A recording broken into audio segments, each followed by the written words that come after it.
Hello. അപ്പം ഞാൻ ഇന്നൊരു നല്ല സ്റ്റഡി ടിപ്സായിട്ടാണ് വന്നിരിക്കുന്നത്. എന്ന് പറഞ്ഞാൽ നമുക്ക് എക്സാം സ്റ്റാർട്ട് ചെയ്യാണ്.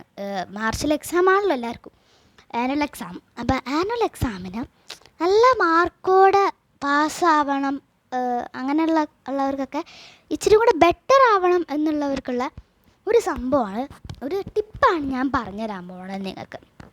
അപ്പം ആദ്യം തന്നെ നിങ്ങൾ ചെയ്യേണ്ടതെന്ന് പറഞ്ഞാൽ എന്താ അറിയോ, ഞാൻ കാണിച്ചുതരാം. ഞാനിപ്പോൾ ചെയ്തുകൊണ്ടിരിക്കുന്നതാണ്. ആദ്യം ചെയ്യേണ്ടതെന്ന് പറഞ്ഞാൽ ഈ എഴുതി പഠിക്കണം എന്നുള്ളത് മാറ്റാം.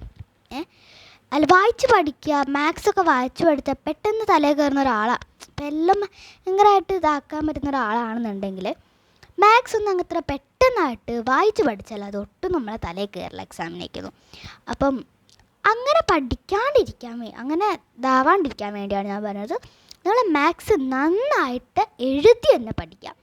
പിന്നെ ബാക്കിയുള്ള സബ്ജക്ട്സ് എന്ന് പറഞ്ഞാൽ നിങ്ങൾക്ക് മറ്റേ മലയാളത്തിന് ആ വള്ളിയും പുള്ളിയും ഒക്കെ അറിയെങ്കിൽ നിങ്ങൾ എന്ത് ചെയ്യുക, ഒന്നീ നമ്മളിപ്പോൾ ക്ലാസ് എടുക്കുന്ന പോലെ എങ്ങനെയാണോ മിസ്സുമാർ ക്ലാസ് എടുക്കുക അതേപോലെ ഒന്ന് നമുക്ക് ഇവിടെ ചിൽഡ്രൻസ് ഇരിക്കുന്നുണ്ട് എന്ന് വിചാരിച്ചതിന് ശേഷം ഒന്ന് ക്ലാസ് എടുക്കുക. എന്നിട്ട് നമ്മൾ തന്നെ അത് വായിച്ച് പഠിക്കുക. നമ്മൾ അവർക്ക് ഇങ്ങനെ പറഞ്ഞു കൊടുക്കുന്ന പോലെ തന്നെ ഇങ്ങനെ വായിച്ച് പഠിക്കുക. അപ്പം നമ്മൾ പഠിക്കും, നമ്മൾ കളിക്കുകയും ചെയ്തു, നമ്മൾ പഠിക്കുകയും ചെയ്തു. അപ്പം ഞാൻ അങ്ങനെയാണ് എപ്പോഴും ചെയ്യാറുള്ളത്. അതിൻ്റെ റിസൾട്ട് ഇവിടെ എനിക്ക് കിട്ടാറുണ്ട് കേട്ടോ. അപ്പം ഞാൻ കാണിച്ചു തരാം. ഇതാണ് എൻ്റെ ബോർഡ്. അപ്പം ഇതിൻ്റെ അകത്ത് ഞാൻ ഇങ്ങനെ ഇതിൻ്റെ അകത്താണ് ഞാൻ എപ്പോഴും അധികമായിട്ടും ഞാൻ പഠിക്കാറുള്ളത്. ഇതിൻ്റെ അകത്തായിരിക്കും. റഫ് ബുക്കൊന്നും ഇല്ലാത്ത സമയത്ത് ഞാൻ ഇതിൻ്റെ അകത്ത് ക്ലാസ് എടുത്ത് പഠിപ്പിക്കുകയായിരിക്കും ചെയ്യുക. അപ്പോൾ എനിക്ക് നല്ല ബെറ്ററും ഉണ്ട്. വള്ളിയും പുള്ളിയൊക്കെ അതൊക്കെ ചെറിയ ചെറിയ മാറ്റങ്ങളുണ്ടാവും. അപ്പം വള്ളിയും പുള്ളിയൊന്നും അറിയാത്തവരാണെങ്കിൽ എന്തായാലും എഴുതി പഠിക്കണം. അപ്പോൾ ഞാൻ ചെയ്യാമെന്ന് പറഞ്ഞാൽ അത് മനസ്സിലാക്കി പഠിക്കണം. മനസ്സിലാക്കി പഠിച്ചു കഴിഞ്ഞാൽ നമുക്ക് വള്ളിയും പുള്ളിയൊക്കെ റെഡി ആയിക്കോളും. മനസ്സിലായി പഠിച്ചിട്ടും കിട്ടുന്നില്ലാത്ത ഒരാളാണ് നിങ്ങൾ എന്നുണ്ടെങ്കിൽ ഉറപ്പായിട്ടും തന്നെ എഴുതി പഠിക്കാം. ഇതാണ് ഞാൻ പറഞ്ഞ ഫസ്റ്റ് ടിപ്പ്. അപ്പോൾ സെക്കൻഡ് ടിപ്പ് എന്ന് പറഞ്ഞാൽ നിങ്ങൾ ഒരു എക്സാമൊക്കെ അടുപ്പിച്ച് എന്ന് പറഞ്ഞാൽ മാർച്ചിലാണ് എക്സാം എന്നുണ്ടെങ്കിൽ ഫെബ്രുവരി ആ മാസങ്ങളിൽ നിങ്ങൾ ഇതേപോലത്തെ ഒരു ഡയറി കൊണ്ടുപോവുക. എൻ്റെ അടുത്തിപ്പോൾ ഇങ്ങനത്തെ ഒരു ഡയറി ഉണ്ട്. ഈ ഡയറിയിൽ നമ്മൾക്ക് സ്കൂളിൽ പറയുന്ന പോർഷൻസ് ഞാൻ ഇപ്പോൾ കാണിച്ചു തരാം. ഇപ്പോൾ എക്സാമിനേക്കുള്ള പോർഷൻസ്, പിന്നെ ക്ലാസ് ടെസ്റ്റ്, അങ്ങനെ വർക്ക്സ്, അതൊക്കെ ഇതിൻ്റെ അകത്ത് എഴുതി വെക്കാം. ഞാൻ അതേപോലെ എഴുതി വെച്ചിട്ടുണ്ട്. അപ്പോൾ എനിക്ക് അന്നത്തെ ഹോംവർക്ക് ഉണ്ട്, അതും കംപ്ലീറ്റ് ചെയ്യാൻ മറന്നുമില്ല. എക്സാം പോർഷൻസും എഴുതി വെച്ചിട്ടുണ്ട്. എക്സാമിന് എന്തൊക്കെയാണ് വരിക അതൊക്കെ ഒരു ഡയറിയിൽ ചെയ്ത് കഴിഞ്ഞാൽ നമുക്ക് എന്ത് ചെയ്യാം, അത് പെട്ടെന്ന് തന്നെ പഠിച്ചെടുക്കാം, നോക്കാം. ഇപ്പം മിസ്സ് ഗ്രൂപ്പിൽ ഇട്ടിട്ടില്ല വിചാരിക്കരുത്. അപ്പം നിങ്ങൾക്ക് പെട്ടെന്ന് നോക്കാം. എൻ്റെ ഡയറിയിൽ ഞാൻ എഴുതിയിട്ടുണ്ടല്ലോ, നോക്കട്ടെ എന്നുള്ളൊരു ഇത് എല്ലാവർക്കും ഉണ്ടാവും. ഇത് ഒരു ഡയറി നിർബന്ധമായിട്ട് കുട്ടികളെ കൈമ്പിൽ വേണം. പിന്നെ ഇനിയിപ്പോൾ പഠിക്കുമ്പോൾ എന്തൊക്കെയാണ് വേണ്ടതെന്നുള്ളതാണ് പറയാൻ പോകുന്നത്. പഠിക്കുമ്പോൾ തന്നെ നമ്മൾ വായിച്ച് പഠിക്കുക അല്ലെങ്കിൽ എഴുതി പഠിക്കുക, എന്താണെങ്കിൽ ശരി. വായിച്ച് പഠിക്കുകയാണെങ്കിൽ നമ്മൾ എന്താണ് പറഞ്ഞിട്ടാണ് പഠിക്കുക, എഴുതുകയാണെങ്കിൽ പറഞ്ഞിട്ട് തന്നെ പഠിക്കണം. വെറുതെ എഴുതിയിട്ട് കാര്യമില്ല. പെന്നിൻ്റെ മഷി തീരും, ബുക്കിൻ്റെ പേജും തീരും, നമ്മുടെ കൈ വേനയാവുകയും ചെയ്യും.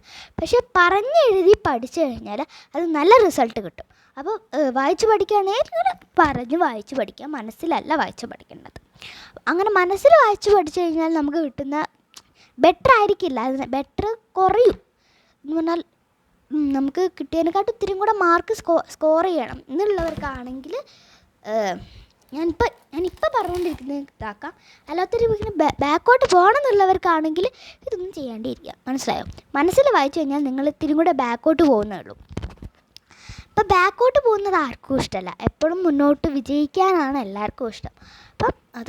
അപ്പോൾ നമ്മൾ എപ്പോഴും നമ്മളെ സ്റ്റഡി ടേബിളിൻ്റെ മുകളിൽ എക്സാമിൻ്റെ സംഭവങ്ങളൊക്കെ പഠിക്കുകയാണെങ്കിൽ തന്നെ ഒരു വാട്ടർ ബോട്ടിൽ നിർബന്ധമായിട്ട് വേണം.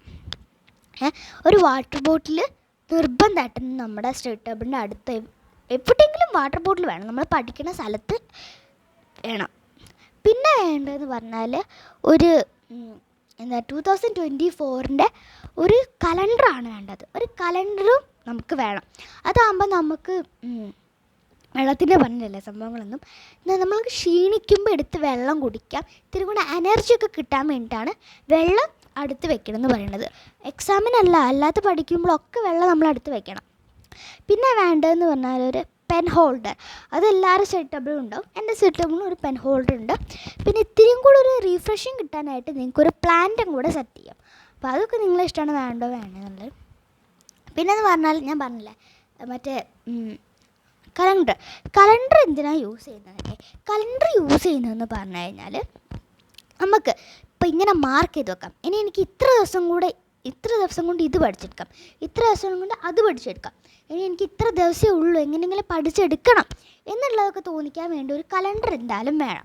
എന്നിട്ട് നമ്മൾ ഓരോ ദിവസം കഴിയുമ്പോഴും അതിന് ക്രോസ് ഇടണം, മനസ്സിലായില്ലേ? അപ്പോൾ ഞാൻ അതേപോലെയാണ് ചെയ്യാറുള്ളത്. ഞാൻ കാണിച്ചു തരാം. ഞാൻ അല്ലാത്ത ടൈമിലും ഇതേപോലെ ക്രോസ് ഇടാറുണ്ട്. ജാനുവരിയിൽ ഇതേ എക്സാം എഴുതി വെച്ചിട്ടുണ്ട്. ഫെബ്രുവരി പകുതി വരെ അയച്ചിട്ടുണ്ട്. അത് 40 വാലൻറ്റൈൻസ് ഡേ എനിക്ക് കൂടെ ലവ് ഇട്ടാട്ടോ എന്ന് വിചാരിച്ചിട്ടുണ്ട്. അപ്പം അത് നിങ്ങളുടെ കൈമൽ എന്തായാലും വേണം. പിന്നെ വേണ്ടതെന്ന് പറഞ്ഞാൽ സ്റ്റിക്കി നോട്ട്സ് എന്തിനാണെന്ന് പറഞ്ഞു കഴിഞ്ഞാൽ നമുക്ക് ഓരോന്ന് ഇമ്പ്രൂവ് ചെയ്തെടുക്കണം. അല്ലെങ്കിൽ ഞാൻ ഉദ്ദേശം എന്ന് പറഞ്ഞാൽ എനിക്ക് ഈ ഒരു മാർച്ച് എക്സാമിന് എനിക്ക് ഫുൾ മാർക്ക് വേണം, അല്ലെങ്കിൽ എല്ലാ എക്സാമിന് എനിക്ക് ഫുൾ മാർക്ക് എല്ലാ സബ്ജക്ട്സിനും വേണം എന്നുള്ളവർക്ക് അങ്ങനെ വാങ്ങണമെന്നാണല്ലോ എല്ലാവർക്കും മനസ്സിലിരിക്കുന്നത്. അപ്പോൾ ഒരു സ്റ്റിക്കി നോട്ട് എടുത്തിട്ട് അതിൻ്റെ അകത്ത് എഴുതിയതിന് ശേഷം നമ്മുടെ സെറ്റ് ടേബിളിൻ്റെ മുകളിൽ സ്റ്റിക്ക് ചെയ്ത് വെക്കാം. പിന്നെ വേണ്ടത് തന്നെ എക്സാം ടൈം ടേബിളാണ്. ടൈം ടേബിൾ എന്തായാലും നമ്മൾ ഒട്ടിച്ച് വെക്കണം, ഒരു സ്ഥലത്ത് എന്തായാലും ഒട്ടിച്ച് വെക്കണം. അതില്ലെങ്കിൽ പിന്നെ എപ്പോഴും ഫോണിൽ നോക്കേണ്ടി വരും. അപ്പോൾ അത് പറയണം. പിന്നെ ഞാൻ പറയണതെന്ന് വെച്ച് കഴിഞ്ഞാൽ നമ്മൾ എപ്പോഴും നമുക്ക് ചില ദിവസമൊക്കെ ലീവ് കിട്ടുമല്ലോ പഠിക്കാൻ വേണ്ടിയിട്ട്. ആ ടൈംസിലൊക്കെ ഒരു രാവിലെ വെയിലിങ്ങനെ ഉദിച്ചു വരുന്ന സമയം ഉണ്ടല്ലോ, ആ സമയം നോക്കി ഇരുന്ന് പഠിക്കുക. ഒരു ഒച്ചയും ഇല്ലാത്ത ഒരു റൂമിൽ നമ്മൾ ഒറ്റയ്ക്ക് തന്നെ ഇരുന്ന് പഠിച്ചു കഴിഞ്ഞാൽ ഭയങ്കരമായിട്ട് ബ്രെയിനിന് ഭയങ്കര റീഫ്രഷിങ്ങും ആയിരിക്കും. ബ്രെയിൻ ഭയങ്കരമായിട്ട് നമുക്ക് പഠിച്ചതൊക്കെ തലയിൽ കയറുകയും ചെയ്യും. ഞാൻ രാവിലെ എണീച്ച് പഠിക്കാം. അപ്പം അതാണ് പിന്നത്തെ ടിപ്പ് എന്ന് പറഞ്ഞു കഴിഞ്ഞാൽ. പിന്നെന്താ, പിന്നെ നേരത്തെ കിടന്നുറങ്ങിയാൽ മാത്രമേ ഒക്കെ തലയിൽ കയറുള്ളൂ. നമ്മൾ രാവിലെ ഞാൻ പറഞ്ഞല്ലോ രാവിലെ പഠിക്കണം എന്നുള്ളത്, അതൊക്കെ തലയിൽ ഓൾറെഡി ഉണ്ട്. ഇനി നേരെ വൈകിട്ട് കഴിഞ്ഞാൽ ഉള്ളതെല്ലാം കൂടെ നമ്മൾ TV സംഭവങ്ങളും കാര്യങ്ങളൊക്കെ കണ്ട് അതിനെ പിന്നെ നമ്മൾ എന്താക്കും ഒഴിവാക്കും. അപ്പം അതില്ലാണ്ടിരിക്കാനായിരുന്നു നമ്മൾ നേരത്തെ കിടന്നുറങ്ങി നേരത്തെ എണീക്കണം എന്ന് പറഞ്ഞത്. രാവിലെ എണീച്ച് ഒരു കുറിക്ക് തൊട്ട് അങ്ങനെയൊക്കെ ചെയ്യണം. അപ്പം പിന്നെന്താ, പിന്നെ എക്സാമുള്ള ടൈംസിൽ നിങ്ങൾ നന്നായിട്ട് ഫോണിൽ കളിക്കുന്നത് ഒഴിവാക്കണം. മിനിമം ഒന്നെങ്കിൽ സ്റ്റഡിയിലോട്ടാവണം ബ്രെയിൻ പോകുന്നത്, അല്ലെ പ്ലേയിലോട്ടാണ് ബ്രെയിൻ പോകുന്നത്. പഠിച്ചിട്ട് പ്ലേ, അല്ലെ കളിച്ചിട്ട് പ്ലേ, കളിച്ചിട്ട് പഠിത്തം, അങ്ങനെ ചെയ്യാം.